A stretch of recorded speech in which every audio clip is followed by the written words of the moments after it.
Just as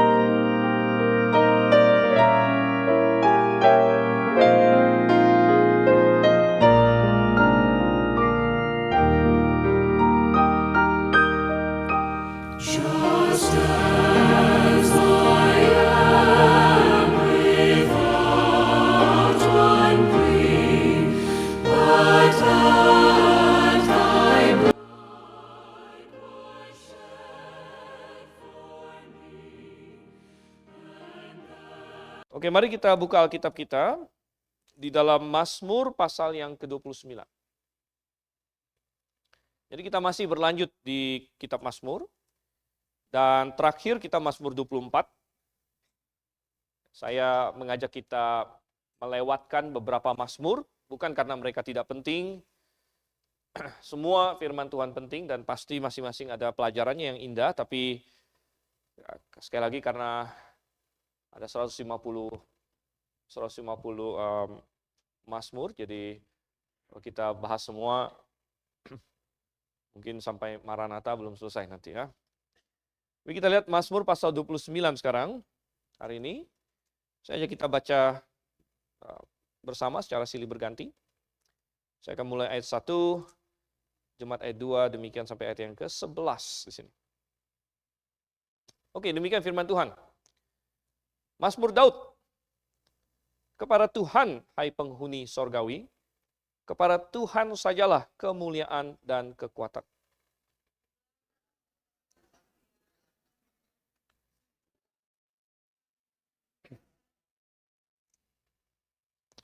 Suara Tuhan di atas air. Allah yang mulia mengguntur. Tuhan di atas air yang besar.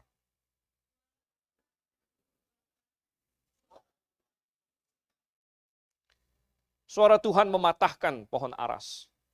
Bahkan Tuhan menumbangkan pohon aras Libanon.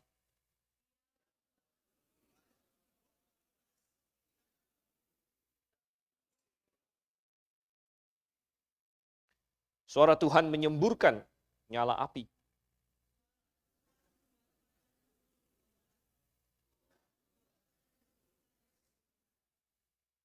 Suara Tuhan membuat beranak rusa betina yang mengandung. Bahkan hutan digundulinya. Dan di dalam baitnya setiap orang berseru hormat.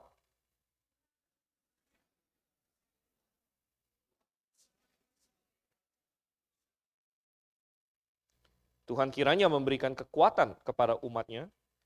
Tuhan kiranya memberkati umatnya dengan sejahtera. Mari kita berdoa. Bapa di surga, kami mengucap syukur untuk firman-Mu yang tercatat bagi kami.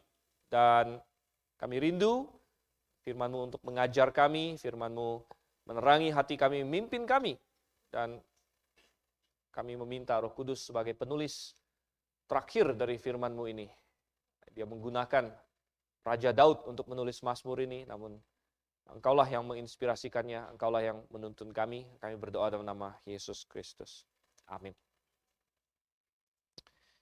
Kita masih di buku pertama dari Mazmur. Masih ingat, Mazmur dibagi menjadi 5 buku ya. Jadi pasal 1 sampai pasal 41 itu buku pertama. Dan buku pertama ini semua ditulis oleh Daud. Dan ini adalah Mazmur penciptaan yang ketiga. Jadi ada beberapa Mazmur yang dikategorikan Mazmur penciptaan. Maksudnya adalah, ini Mazmur yang dia berfokus kepada penciptaan atau alam ciptaan. Berfokus kepada alam ciptaan untuk mengajarkan sesuatu. Dan yang pertama Mazmur penciptaan adalah Mazmur pasal 8. Di situ kita mesti membayangkan seorang Daud yang masih muda, mungkin dia teringat waktu dia menggembalakan kambing domba, malam-malam dia melihat ke langit, dia memperhatikan bintang. Dan di Mazmur 8 Daud berkata, kalau aku melihat bintang-bintang buatan jarimu, apakah manusia? Sehingga engkau memperhatikannya. Itu adalah di Mazmur 8. Mazmur ciptaan kedua adalah Mazmur 19. Dan kalau di Mazmur 8 Daud memperhatikan bintang, di Mazmur 19 Daud memperhatikan matahari. Dan dibilang matahari ini keluar seperti seorang yang gagah perkasa, seorang mempelai laki-laki keluar dari tendanya. Dan matahari beredar dalam sirkuitnya dari ujung langit ke ujung langit, menerangi semuanya. Dan sebagaimana matahari menerangi seluruh bumi, demikianlah wahyu umum Firman Tuhan melalui wahyu umum bisa didengar oleh semua orang. Itu adalah Mazmur pasal 19. Dan di Mazmur pasal 29 di sini ini adalah Mazmur penciptaan yang ketiga. Dia sekarang memperhatikan badai.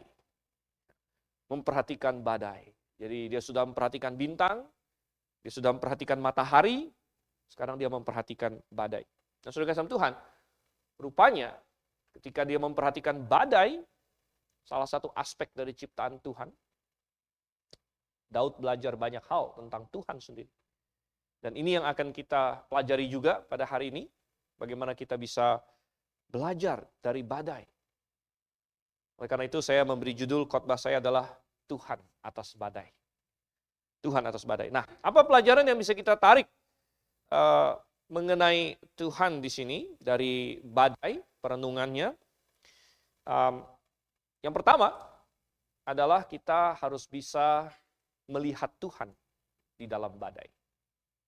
Yang pertama, kita harus bisa melihat Tuhan di dalam badai. Dan memang ciptaan itu menggambarkan Sang Pencipta.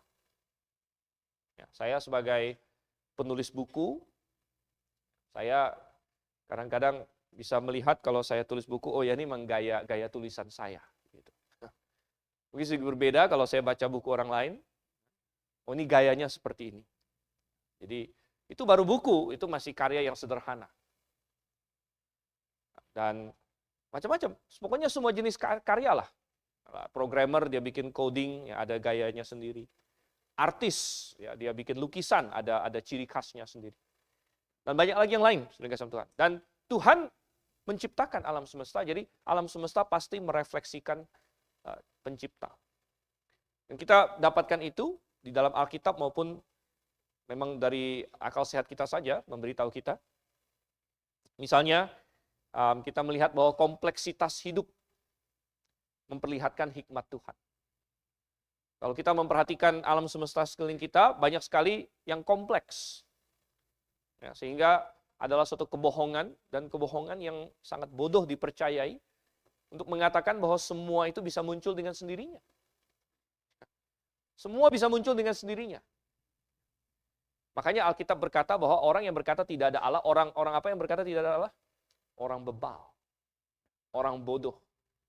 Orang bodoh berkata dalam hatinya tidak ada Allah. Mengapa? Karena mereka mengejek kita. Ateis mengejek kita. Mereka bilang, kalian orang Kristen, masa Allah menciptakan? Masa Allah menciptakan katanya. Lalu kita bilang, lalu alternatifnya apa? Menurut kamu apa? Gitu. Saya percaya Allah menciptakan, kamu percaya tidak ada apa-apa menciptakan. Jadi segala sesuatu berasal dari ketiadaan gitu. Jadi mana yang lebih masuk akal? Allah menciptakan atau nothing? Nothing. Tidak ada apa-apa. Kehampaan menciptakan. Oh, sudah kasih Tuhan. Dan dunia ciptaan ini begitu kompleks. Sel saja begitu kompleks. Kalau Anda tidak percaya sel itu kompleks, Anda tanya anak SMP, SMA yang lagi disuruh proyek bikin sel, gitu kan? Nah, yang pernah disuruh ini bikin sel itu, ya, bikin dari apa itu? Entah styrofoam, entah apa ya, dari akuarium juga bisa. Wah, pusing gitu, yang mesti bikin apanya. Atau di sini nggak ada yang ini ya, IPA ya, jadi bingung-bingung semua. Mukanya nggak ngerti, belum pernah disuruh bikin sel. Gitu ya. Oke. Kompleks. Ya. Hidup itu sangat kompleks. Kita bisa melihat lagi, itu menggambarkan Tuhan yang maha berhikmat, saudara. Kita bisa melihat besarnya alam semesta menggambarkan keagungan Tuhan. Itu yang tadi Daud katakan di Mazmur pasal 8. Kalau aku melihat bintang yang begitu jauh. Padahal Daud belum tahu bintang itu seberapa jauh. Tapi dari dia baring-baring aja dia udah tahu, ini jauh ini. Walaupun dia belum bisa ukur, dia belum punya sains untuk mengukur jarak bintang pada waktu zaman Daud. Tapi dia sudah tahu, bintang ini jauh sekali. Dan kalau bintang yang begitu jauh itu ciptaan Tuhan, betapa besar Tuhan. Dan siapa kita. Bahkan kita melihat, Tuhan Yesus berkata, kalau kamu melihat bunga, perhatikan bagaimana Tuhan mendandani bunga. Dan ini menggambarkan kepedulian dia terhadap ciptaan. Sehingga aplikasi Tuhan adalah, kalau Tuhan mendandani bunga, Kalau Tuhan kasih makan kepada burung, bagaimana dengan perhatian Dia kepada kita? Yang lebih hebat lagi. Jadi ada banyak sekali aspek kita bisa pelajari tentang Tuhan dari ciptaan. Dan kita harus bisa melihat Tuhan dalam badai juga, saudara. Badai menggambarkan sesuatu tentang Tuhan. Badai menggambarkan kekuatan Tuhan. Badai menggambarkan keeksplosifan Tuhan. Boleh dikatakan demikian. Memang badai itu tergantung. Kita bisa menikmati badai atau enggak, tergantung kita lagi kena atau tidak. Biasanya. Nah, kalau pas lagi kena badainya, terus kena banjir, wah kita nggak menikmatin lagi badainya. Tapi kadang-kadang saya menikmati badai. Kalau lagi nggak ada masalah gitu.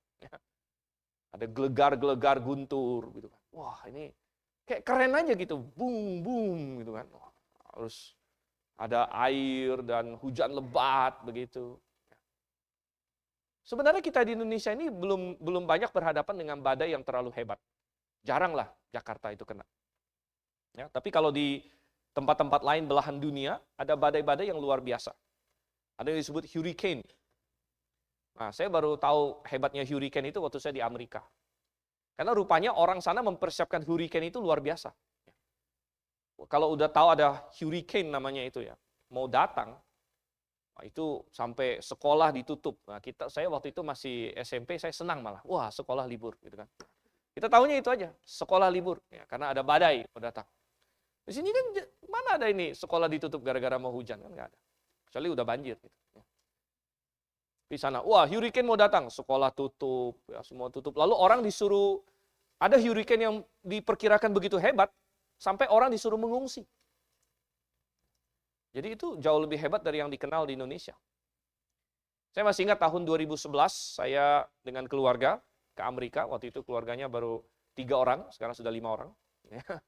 Jadi waktu itu saya bawa Stuart, masih kecil, 1 tahun. Saya pergi ke Amerika studi setengah tahun. Dan di situ saya tinggal bersama dengan satu orang Amerika namanya Jeff Skorupski. Nama dia. Saya tinggal di rumahnya, dia buka rumahnya, dia anggota jemaat di situ. Dan dia juga ikut kuliah, saya juga ikut kuliah. Gitu ya. Saya ambil doktor waktu itu. Dia mau dapetin doktor juga, ujung-ujungnya katanya. Cuman sampai sekarang kayaknya belum dapat sih. Gitu ya. Tapi dia sambil kerja, dia itu bukan ini. Dia sambil kerja. Dia kerja full time, kuliah part time. Jadi hitung-hitung udah 2011 sampai sekarang berarti udah ini ya. Udah 12 tahun ya. Oke. Nggak apa-apa, jadi berarti mahasiswa yang ini lanjut terus ya. Jeff Skorupski aja ini, 12 tahun dia belum dapat doktor. Saya tinggal di rumah dia, dan waktu itu ya dia cerita, rupanya setahun sebelum kami datang, wilayah itu kena tornado. Jadi dia ada kasih lihat, dia tunjuk rumah tetangga. Jadi rumah tetangga itu rupanya terbelah 2, kena pohon. Jadi pohonnya diangkat oleh tornadonya, dibanting ke rumahnya. Dan rumahnya itu kayak dibelah 2. Jadi, ya saya bilang, wah di Indonesia masih agak jarang lihat yang seperti ini. Ya. Tapi di daerah-daerah tertentu ini, mereka ada badai-badai yang luar biasa. Dan ini adalah kekuatan ini, kekuatan badai. Dan segala bencana, ya, entah itu gempa bumi, tsunami, Indonesia pernah mengalami tsunami, itu semua menggambarkan kekuatan Tuhan. Dan Daud sepertinya di sini dia memperhatikan suatu badai. Sebenarnya 2 ayat pertama pendahuluan, 2 terakhir di Mazmur ini adalah penutup. Inti gambaran badainya itu dari ayat 3 sampai ayat 9. Dan di ayat 3 sampai ayat 9, kalau Anda perhatikan, 7 kali ditegaskan suara Tuhan. Suara Tuhan, suara Tuhan. Tuhannya di sini huruf besar semua, ini Yehova. Bahkan di seluruh pasal ini dia pakai Jehovah terus. 18 kali nama Jehovah dipakai. Tadi di BKDJM barusan kita bahas tentang Jehovah. 18 kali di pasal ini, Jehovah. Kemudian 7 kali disebut call Jehovah. Call itu suara. Call Jehovah, suara Jehovah. Jadi Daud melihat, dan gambarannya adalah pertama badai ini sepertinya datang dari Mediterania sebelah utara. Ada badai besar menghantam, kemudian badai itu masuk ke daratan dari utara Israel. Jadi utara Israel itu dia kena ke Libanon dulu. Makanya kalau kita lihat di ayat 3, itu suara Tuhan di atas air, ini masih di laut, badainya di laut. Tuhan di atas air yang besar, laut Mediterania. Masuk terus, dia turun di ayat 5, mematahkan pohon aras Libanon. Jadi Libanon itu, kayak sekarang negara Lebanon, itu sangat terkenal dengan pohon arasnya. Jadi badai ini rupanya menyapu dari laut, masuk ke Lebanon, menghancurkan pohon-pohon di sana. Kemudian dia turun ke selatan. Turun ke selatan, ya, dari Gunung Libanon ayat 6 ke Gunung Sirion makin selatan.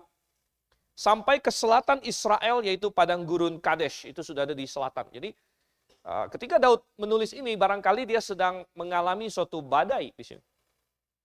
Mengalami suatu badai yang menyapu secara kuat dari utara ke selatan. Dan ya suara Tuhan di sini. Ya, suara Tuhan, dia melihat suara Tuhan di dalam badai itu. Dengan suatu cara di mana bukan berarti badai itu adalah Tuhan, tapi dia bisa melihat Tuhan di dalam badai. Dia bisa melihat kekuatan Tuhan. Dia bisa melihat keagungan Tuhan di situ. Sama seperti kalau kita lihat bintang, kita melihat bintang itu bukan Tuhan.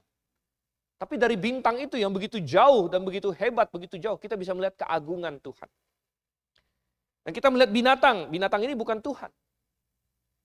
Tapi dari kompleksitas binatang ini, ada sesuatu yang kita pelajari tentang Tuhan. Demikian juga badai itu bukan Tuhan tentunya. Tapi dari badai itu, dia bisa melihat Tuhan. Dia bisa melihat Tuhan. Dan dia bisa berkata, ini suara Tuhan. Tuhan mengguntur. Oke, saudara-saudara Tuhan. Sekarang kita masuk kepada poin yang kedua. Tadi poin yang pertama adalah melihat Tuhan di dalam badai. Yang kedua adalah kita harus bisa memuliakan Tuhan di dalam badai. Memuliakan Tuhan di dalam badai. Jadi ketika kita menyaksikan kekuatan Tuhan yang begitu hebat, maka kita harus memuliakan Dia. Kita menjadi sadar dengan siapa kita berurusan. Apa yang kita lihat ini harus mendorong kita menyembah Dia, berlutut, dan menerima Dia apa adanya. Saudara, Tuhan menyingkap dirinya melalui badai. Dan ini meruntuhkan banyak konsep yang salah tentang Tuhan. Karena ada sebagian orang yang karena kekristenan banyak menekankan Allah itu maha kasih, Allah itu maha kasih. Dan itu benar, Allah maha kasih. Tetapi kalau kita tidak melihat aspek-aspek lain dari Tuhan, kita menjadi punya gambaran yang salah tentang Tuhan. Saking seringnya kita mencekoki orang, Tuhan itu mengasihi kamu, Tuhan itu mengasihi kamu. Oh benar, memang. Tapi banyak orang jadi berpikir, oh Tuhan itu seperti kakek-kakek. Kakek-kakek, biasanya kalau cucu itu paling baik kan sama ini, kakeknya itu baik. Itu adalah hukum universal, saudara kasih Tuhan. Makanya kadang-kadang kakeknya bilang, ada boleh lah, ini cucunya makan ini. Bapaknya bilang, dulu waktu saya kecil nggak boleh. Gitu kan. Jadi orang tua itu pasti biasanya lebih strict. Lebih ketat. Orang tua bilang, anak nggak boleh. Kakeknya bilang, boleh lah. Dulu waktu saya kecil nggak boleh. Seperti itu. Jadi ada yang menggambarkan, membayangkan Allah itu seperti kakek-kakek yang baik. Jadi Allah itu kayak kakek yang duduk di kursi goyang. Ya. Kalau kita datang, dia senyum-senyum aja, kasih kita hadiah. Tapi nggak akan hukum kita, nggak akan pukul kita, karena dia Allah yang baik. Tetapi itu gambaran yang salah tentang Tuhan. Tuhan bukan Santa Claus. Tuhan bukan sosok seperti itu. Badai ini dengan tegas menegaskan bahwa Tuhan bukan seperti itu. Tuhan adalah kekuatan. Dan Tuhan tidak dapat diprediksi seperti badai tidak bisa diprediksi. Kita tidak bisa menuntun Tuhan seperti Tuhan, aku mau kamu ke sini, aku mau kamu ke sini. Bukan kita yang mengatur Tuhan. Tuhan yang menegaskan ada kekuatan Dia dalam badai. Badai saja dikendalikan oleh Tuhan. Bukan kita yang mendikte Tuhan. Tuhan kita bukan Tuhan yang bisa kita dalam tanda kutip jinakkan. Seolah-olah dia jadi kayak peliharaan kita. Kalau kita ada kebutuhan, kita datang kepada Tuhan. Ya udah, kalau kita udah baik-baik saja, udah Tuhan diem aja lah di sini dalam kandangnya yang kita buat untuk Tuhan. Mungkin kandangnya kita bikin cakep sekali, tapi bagaimanapun juga, ya kita tutup Tuhan di satu sisi dalam hidup kita. Tuhan tidak bisa seperti itu. Tuhan berkata, aku bukan seperti itu. Kalau kamu mau punya hubungan yang seperti itu bukan dengan aku. Karena aku adalah Allah atas badai. Aku yang berkuasa. Bukan kamu. Dan ketika kita menyadari Tuhan yang seperti itu, kita harus memuliakan Dia. Kita menyembah Dia. Makanya di ayat 1 dan ayat 2 dikatakan apa? Dan ini pendahuluannya kan. Kepada Tuhan, hai penghuni sorgawi, kepada Tuhan sajalah kemuliaan dan kekuatan. Berilah kepada Tuhan kemuliaan namanya. Nah, saudara yang kasih Tuhan, menarik sekali mengenai penghuni sorga di sini. Penghuni sorgawi. Penghuni sorgawi di sini, kalau Anda cek di dalam bahasa aslinya, secara literal ini Bnei Elim. Ya, Bnei Elim, Bnei itu dari Banim artinya anak-anak. Jadi kepada Tuhan, hai penghuni sorgawi, Bnei Elim. Elim itu bentuk plural dari El. El itu adalah Allah. Jadi anak-anak Allah. Anak-anak Allah. Dan ini mengacu kepada malaikat-malaikat, termasuk yang sudah jatuh dalam dosa. Karena malaikat yang sudah jatuh dalam dosa pun, Anda cek di dalam Kejadian pasal 6 masih bisa disebut sebagai anak-anak Allah.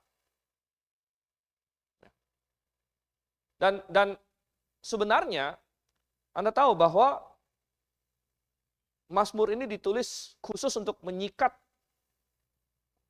ilah-ilah palsu di sekeliling Israel. Orang liberal salah kaprah karena mereka membaca pasal ini. Anda tahu orang liberal, mereka baca pasal ini, mereka bilang begini, Yahweh, karena mereka pakai Yahweh. Jadi kalau saya mau meniru orang liberal, saya pakai Yahweh ya. Yahweh katanya, itu adalah dewa guntur di zamannya animismenya Israel. Jadi waktu Israel masih animisme, Yahweh itu dewa guntur, kata mereka. Yahweh itu dewa guntur. Lalu setelah Israel berevolusi agamanya, jadi evolusi bukan cuma binatang, agama juga berevolusi menurut mereka. Gitu ya.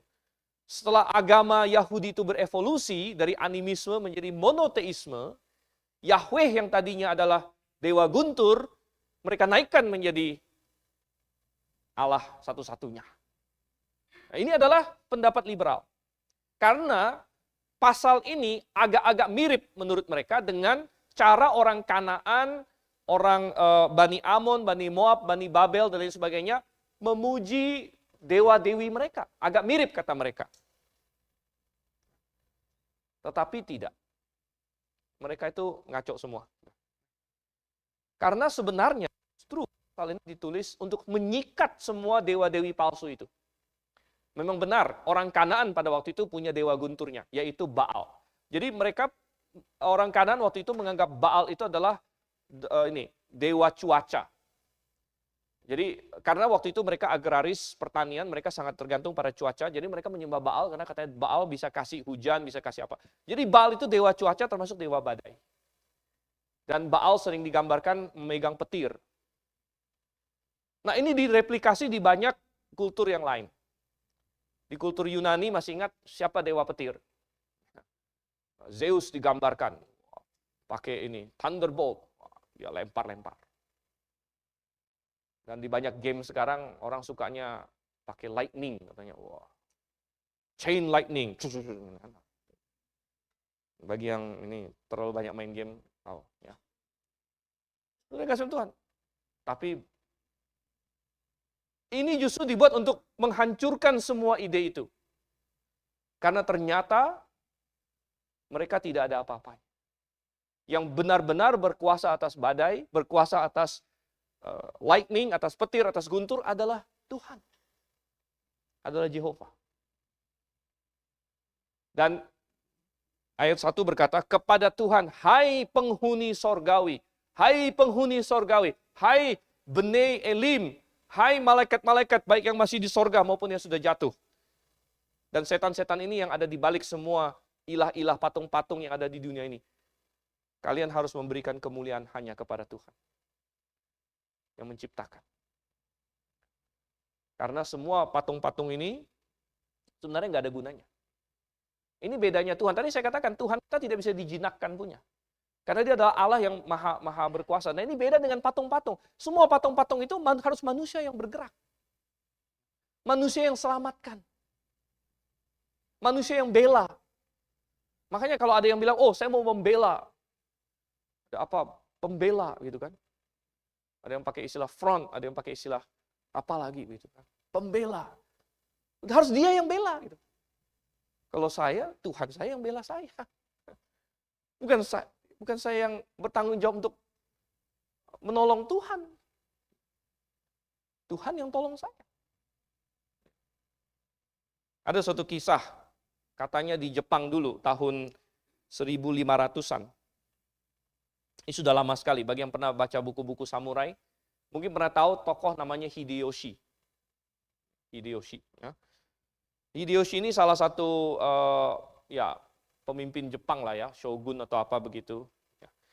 Mungkin belum pakai shogun sih di zaman dia, tapi seorang raja lah, ya, atau bukan pakai istilah raja juga, tapi seorang penguasa Jepang pada waktu itu. Tahun 1500-an, dan dia mendirikan sebuah patung yang besar sekali. Patung sesembahan dia. Ya. Dan saking besarnya dan saking mahalnya, 50.000 orang dia kerahkan untuk membuat patung itu. Dengan kuilnya. Dan dibutuhkan waktu 5 tahun. 50.000 orang 5 tahun. Nah, belum lama selesai dengan harga yang mahal, orang yang begitu banyak. Tahun 1596 terjadi gempa bumi besar di Kyoto. Tempat kuil itu berada. Dan kuil itu hancur sudah. Yang udah dia bangun 5 tahun, susah-susah. Belum lama selesai, gara-gara gempa bumi roboh. Dan ketika itu terjadi, dikabarkan Hideyoshi marah sekali. Dia ambil panah dan busur, dia tembak patungnya. Dia bilang, saya sudah bikin kamu mahal-mahal, kamu nggak bisa jaga diri.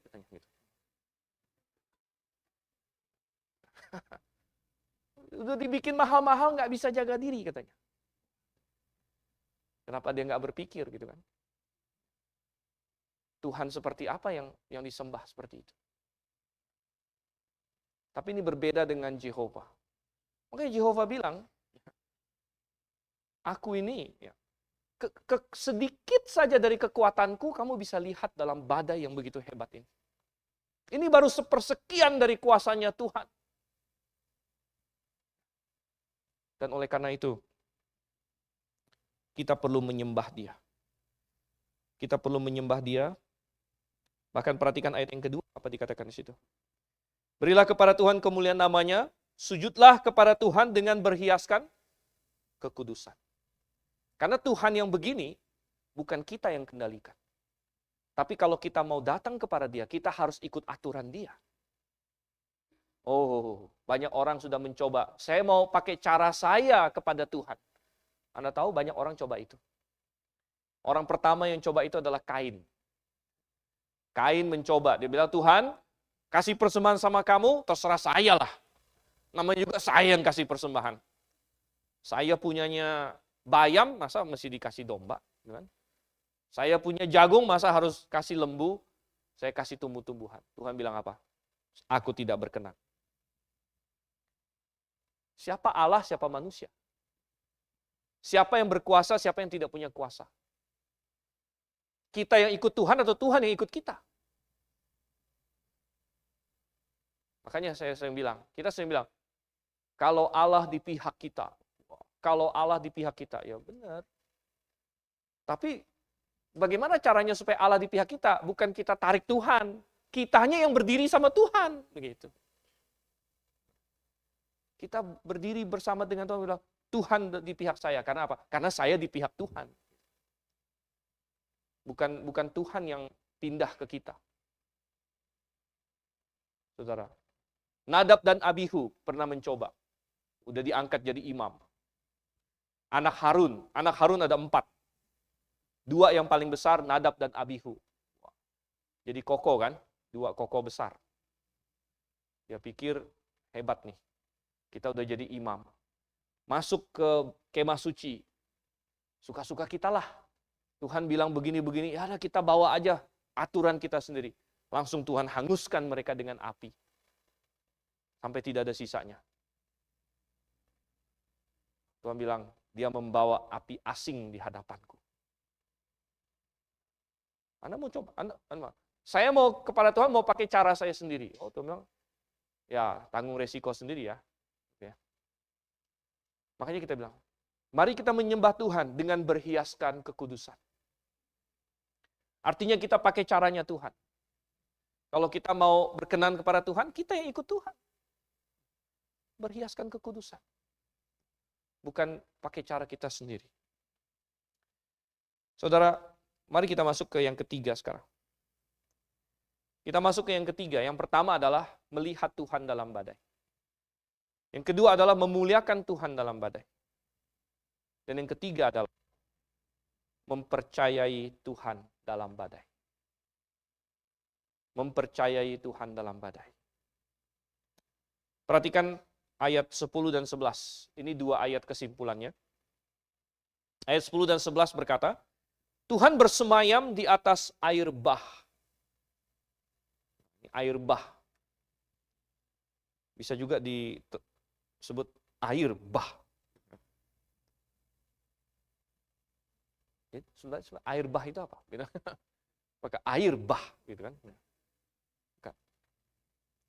Air bah.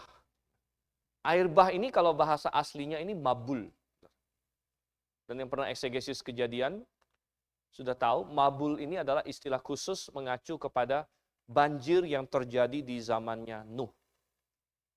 Jadi makanya LAI terjemahkan air bah bagus juga sih. Mengingatkan kita kembali akan air bahnya Nuh.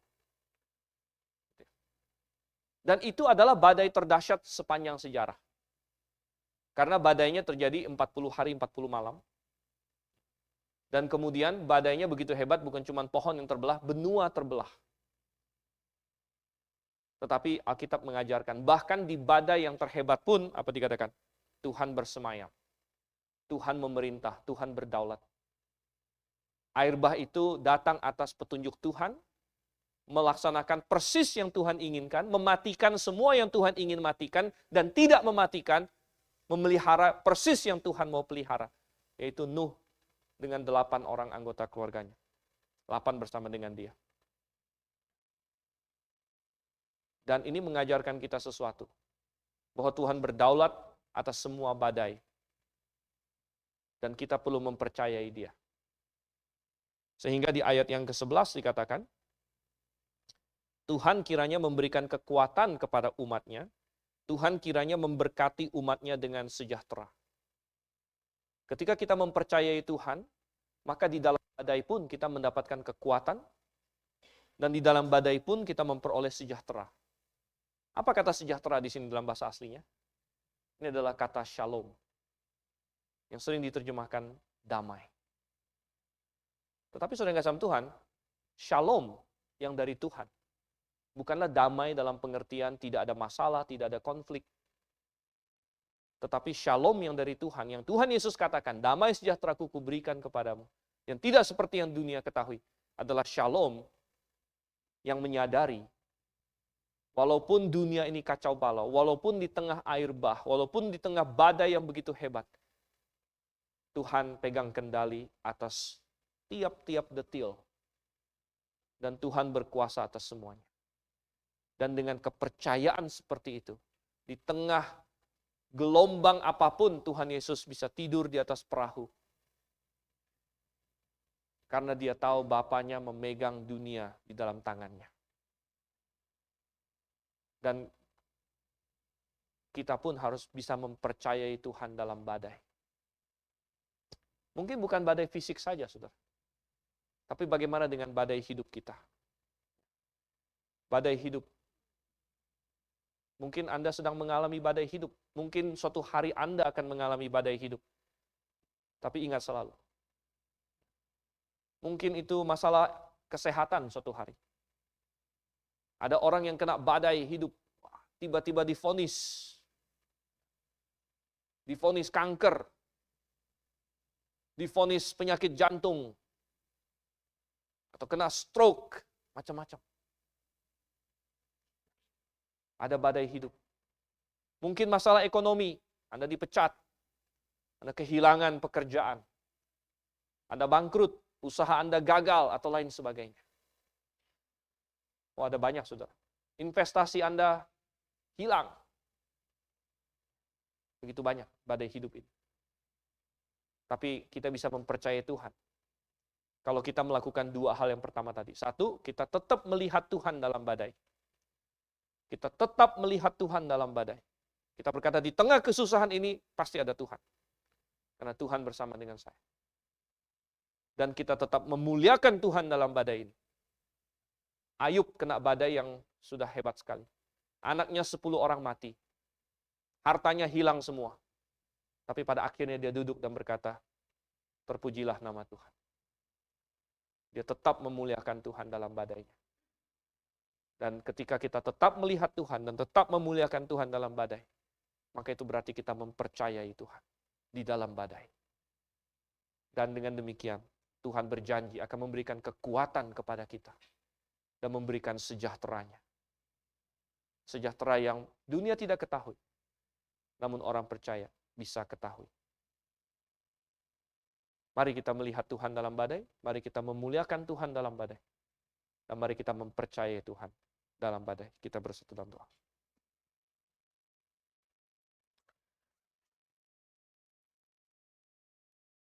Bapa di surga, sungguh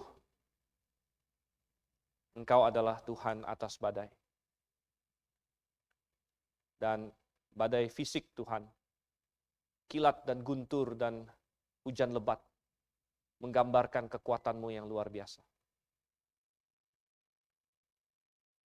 Bahwa Engkau adalah pencipta alam semesta. Dan bahwa Engkau Allah yang melakukan apa yang Engkau kehendaki. Tidak ada yang bisa mengatur Engkau. Jalan-Mu bukanlah jalan kami. Rancangan-Mu bukanlah rancangan kami. Dan kami perlu tunduk kepada Engkau. Ajar kami untuk melihat itu. Ajar kami untuk memuliakan Engkau di dalam semuanya. Dan ajar kami untuk mempercayai Engkau dalam badai. Bukan hanya badai-badai fisik, bencana-bencana alam, namun badai-badai yang menghantam kami dalam segala aspek kehidupan. Engkau yang kiranya menolong. Engkau hadir bersama kami. Berikan kami kekuatan dan shalom yang daripada Engkau. Terima kasih Tuhan. Kami berdoa dalam nama Yesus Kristus. Amin.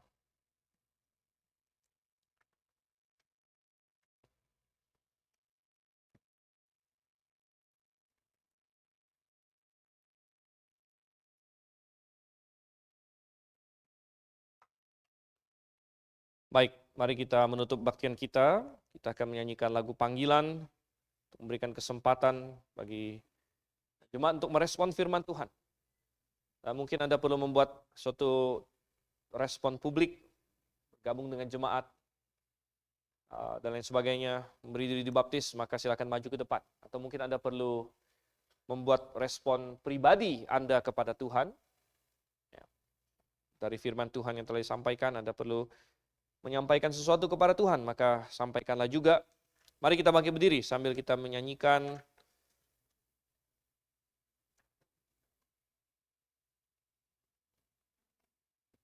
lagu nomor 177. Ku dengar suara Al-Masih. 177. Ku dengar suara Al-Masih. Kita bisa mendengarnya tadi di dalam badai, tapi kita juga bisa mendengarnya di dalam keheningan. Sebagaimana Elia mendengarkan suara Tuhan. Melalui firman-Nya tentunya. Kita bukan cari-cari di goa atau di kamar sendiri, tapi melalui firman-Nya yang tadi disampaikan. Dan mungkin kita perlu merespon. Kita nyanyikan 1, 2, dan 3.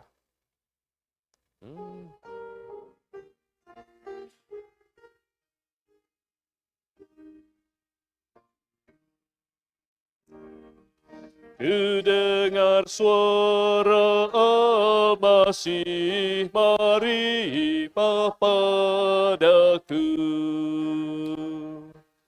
Damai sentosa ku beri bagimu yang lesu. Ku datang pada Tuhanku, aku lesu di dalam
Oke, saya harap kita semua sungguh mendengarkan firman Tuhan dan meresponinya. Kita akan tutup bakti kita dalam doa. Minta Pak Kunhi untuk kita dalam doa.